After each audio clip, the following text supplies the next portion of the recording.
Chapter 4. My life came to a standstill. I could breathe, eat, drink, and sleep, and I could not help doing these things. But there was no life, for there was no wishes, the fulfillment of which I could consider reasonable. If I desired anything, I knew in advance that whether I satisfied my desire or not, nothing would come of it. Had a fairy come and offered to fulfill my desires, I should not have known what to ask. If in moments of intoxication I felt something which, though not a wish, was a habit left by former wishes, in sober moments I knew this to be a delusion, and that there was really nothing to wish for. I could not even wish to know the truth, for I guessed of what it consisted. The truth was that life is meaningless. I had, as it were, lived and walked till I came to the precipice and saw clearly that there was nothing ahead of me but destruction.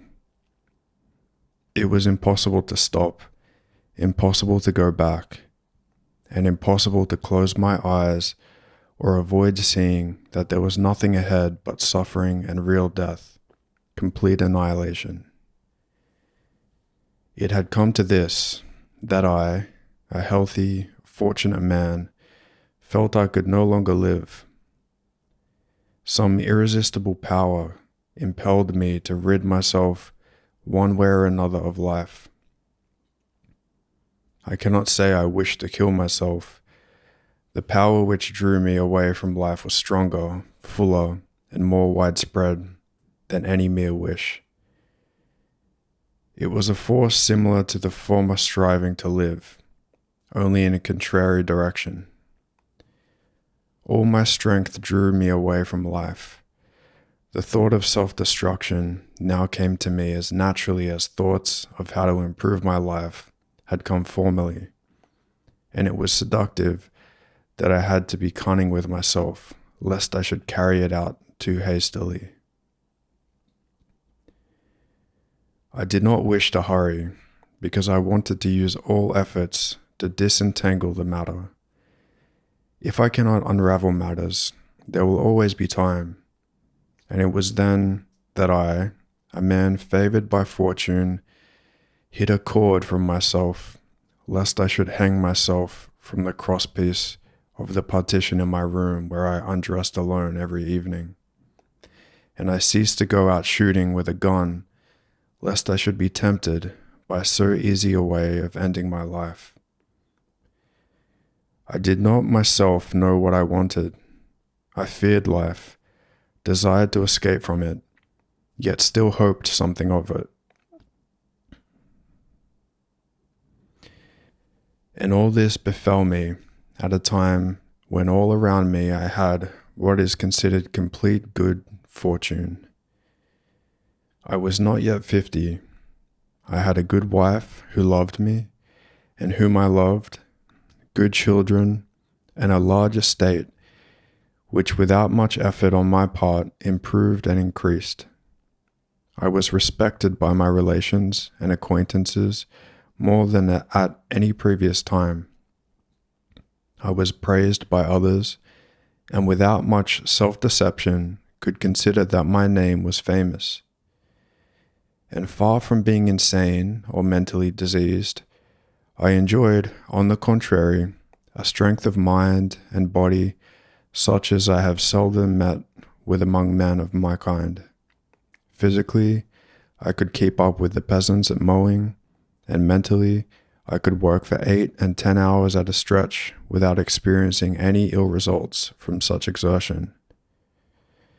And in this situation, I came to this, that I could not live, and, fearing death, had to employ cunning with myself to avoid taking my own life. My mental condition presented itself to me in this way. My life is a stupid and spiteful joke someone has played on me.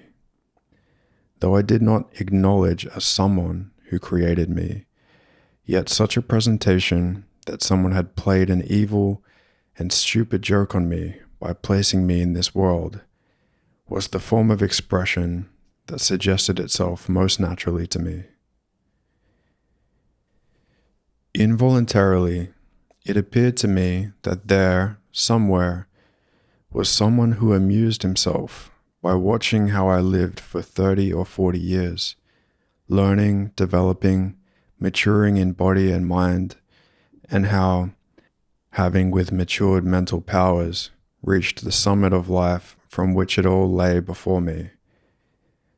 I stood on that summit like an arch fool, seeing clearly that there is nothing in life and that there has been and will be nothing.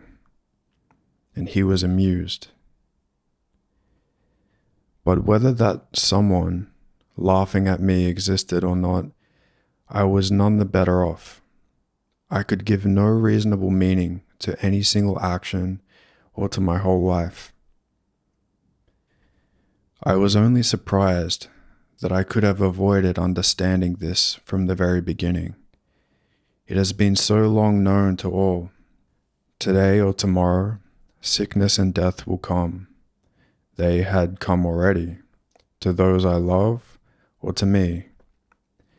Nothing will remain but stench and worms. Sooner or later, my affairs, whatever they may be, will be forgotten, and I shall not exist.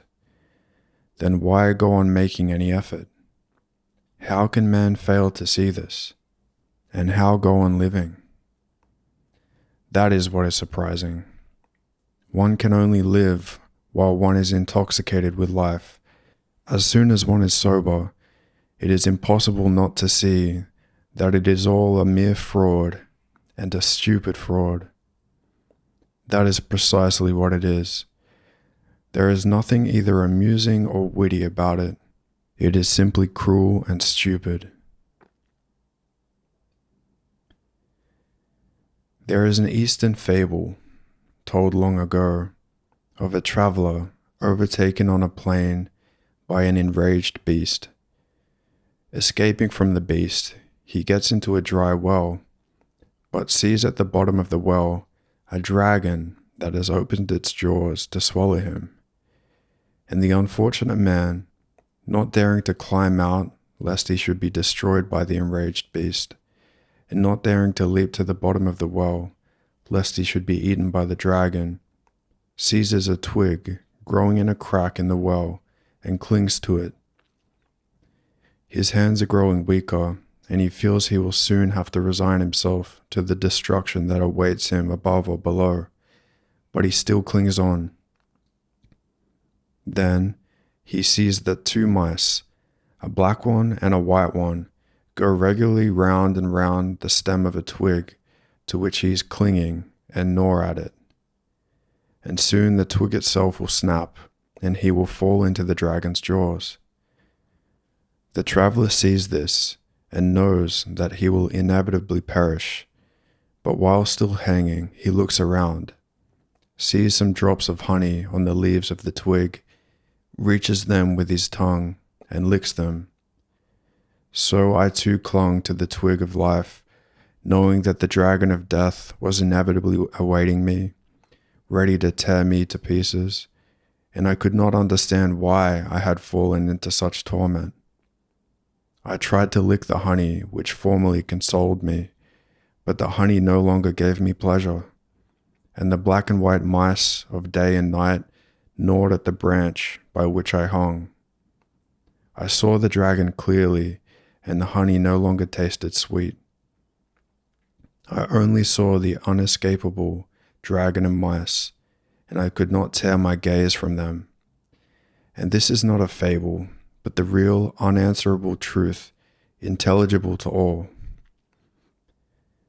The deception of the joys of life, which formerly allayed my terror of the dragon, now no longer deceived me. No matter how often I may be told, "You cannot understand the meaning of life, so do not think about it, but live," I can no longer do it. I have already done it too long. I cannot now help seeing day and night going round and bringing me to death.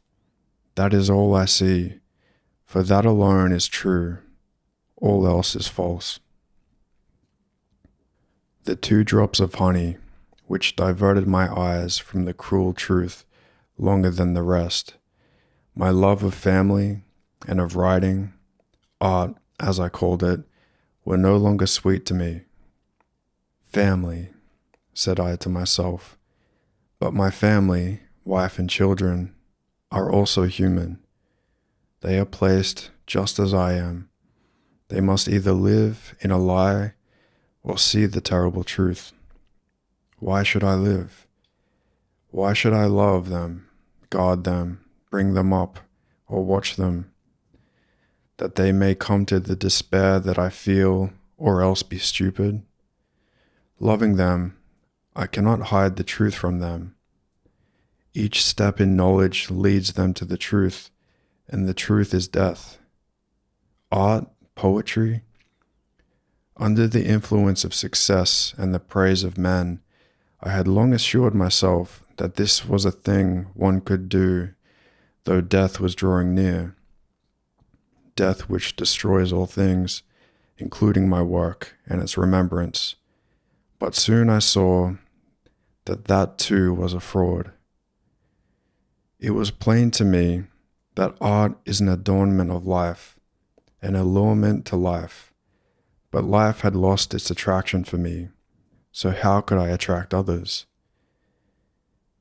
As long as I was not living my own life, but was born on the waves of some other life, as long as I believed that life had a meaning, though one I could not express, the reflection of life in poetry and art of all kinds afforded me pleasure. It was pleasant to look at life in the mirror of art, but when I began to seek the meaning of life and felt the necessity of living my own life, that mirror became for me unnecessary, superfluous, ridiculous, or painful. I could no longer soothe myself with what I now saw in the mirror, namely, that my position was stupid and desperate. It was all very well to enjoy the sight when in the depth of my soul I believed that my life had a meaning. Then the play of lights, comic, tragic, touching, beautiful, and terrible, in life amused me. No sweetness of honey could be sweet to me when I saw the dragon and saw the mice gnawing away my support. Nor was that all. Had I simply understood that life had no meaning, I could have borne it quietly, knowing that that was my lot. But I could not satisfy myself with that. Had I been a man living in a wood from which he knows there is no exit, I could have lived. But I was like one lost in a wood who, horrified of having lost his way, rushes about wishing to find the road. He knows that each step he takes confuses him more and more, but still he cannot help rushing about. It was indeed terrible, and to rid myself of the terror, I wished to kill myself. I experienced terror at what awaited me, knew that the terror was even worse than the position I was in, but still I could not patiently await the end. However convincing the argument might be, that in any case some vessel of my heart would give away, or something would burst, and all would be over, I could not patiently await the end. The horror of darkness was too great, and I wished to free myself from it as quickly as possible by noose or bullet. That was the feeling which drew me most strongly towards suicide.